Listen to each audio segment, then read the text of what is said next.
Hey everybody, Sean from Movie Assault here, and it's time once again for another video. This time around it is a movie review, and it is one that you guys voted on. It is The Conversation from 1974, starring Gene Hackman. This was nominated for 3 Academy Awards, including Best Picture, Best Original Screenplay, and Best Sound Design. Features a fantastic cast, including Hackman, of course, but also including John Cazale, Alan Garfield, Cindy Williams, Frederick Forrest, Terry Garr, and Harrison Ford. I'll show you the back of the Blu-ray. It says an intelligent thriller from Roger Ebert from Chicago Sun-Times, and it also won the Palme d'Or from the Cannes Film Festival back in the day. I first heard about this movie back in the late 90s when the movie called Enemy of the State came out. With Hackman and Will Smith, and people were saying that that movie could have been a sequel to this, and I had never heard of the movie before. Even though it was directed and written by Francis Ford Coppola, it just never had been on my radar. But I was never really pressed to see it until, of course, unfortunately, Hackman died, and people were referencing this as one of his greatest performances. And now, after seeing it, I can tell you that's 100% true. So thank you for nudging me with your vote to see it. That's why I bought it, was to see the performance, but it wasn't until you guys voted on the film to get me to watch it that finally nudged me to see it. The film itself is kind of a slow burn, and for 1974, a slow burn is like molasses in 2025. So being that it's a product of its time, I had some patience with it and knew to stick with it.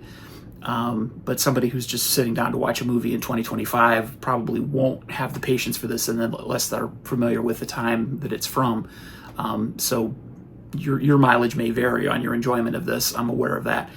But it is kind of a slow burn. I don't want to give too much away about the plot, but Hackman is sort of the surveillance operator for hire. He's a wiretapper, for lack of a better word, but he spies on people for a fee, and he's one of the best in the business.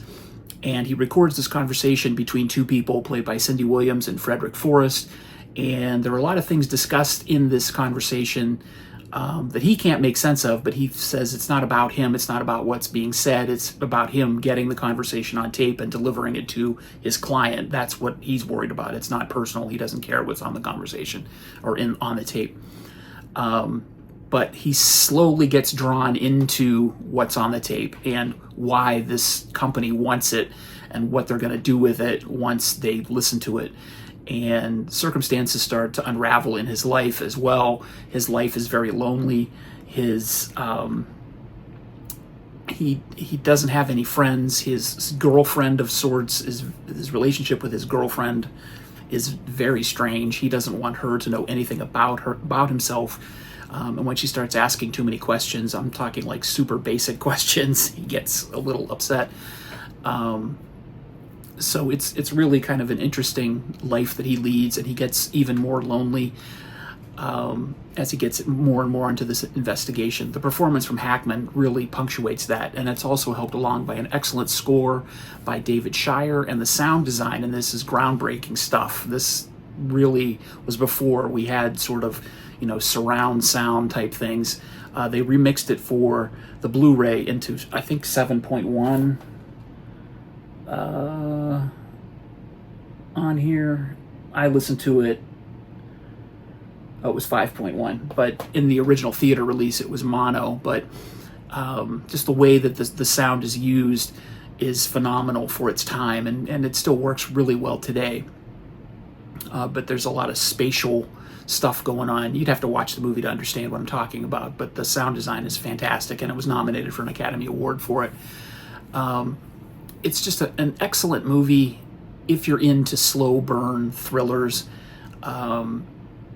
Really the main draw of the film is the performance by Hackman, but if you think about it in today's world, the type of surveillance and paranoia and the activity of spying that goes on in this film, and compare it to what goes on in today's world.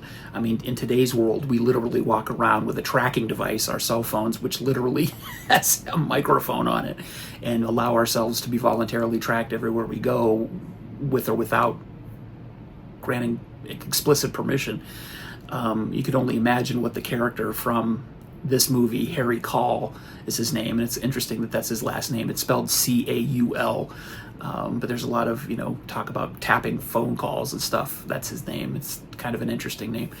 But anyway, if that took place today, what kind of difference would the surveillance be? So if you want to sort of see an updated version of the type of technology that this Harry Caul would have access to, you could watch Enemy of the State, which even now is old news because that was made in 1998. Or you could watch something like Snowden and really get the shit scared out of you.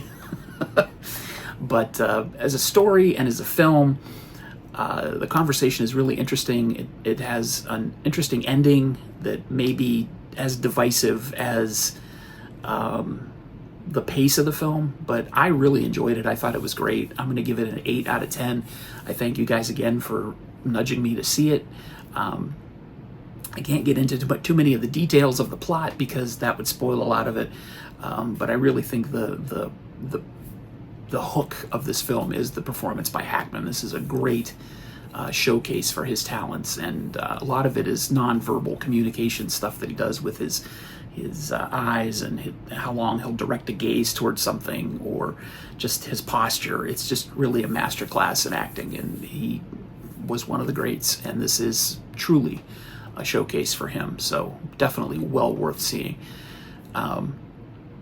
So there you go. That's my review of The Conversation. I do have another poll up right now. It's a little bit different. It's not exactly what I would call classic cinema that I'm asking you to vote on for next week. The movies are 13 Minutes, Kiss of the Damned, and Tormented from 1960. So a little bit of B-movie stuff, but stuff I haven't seen, and I'm trying to get some motivation to watch at least one of them. So thanks for helping me along. So that's the video. Thanks for staying until the end. I appreciate your attention span. And as always, thanks for being here, and take it easy.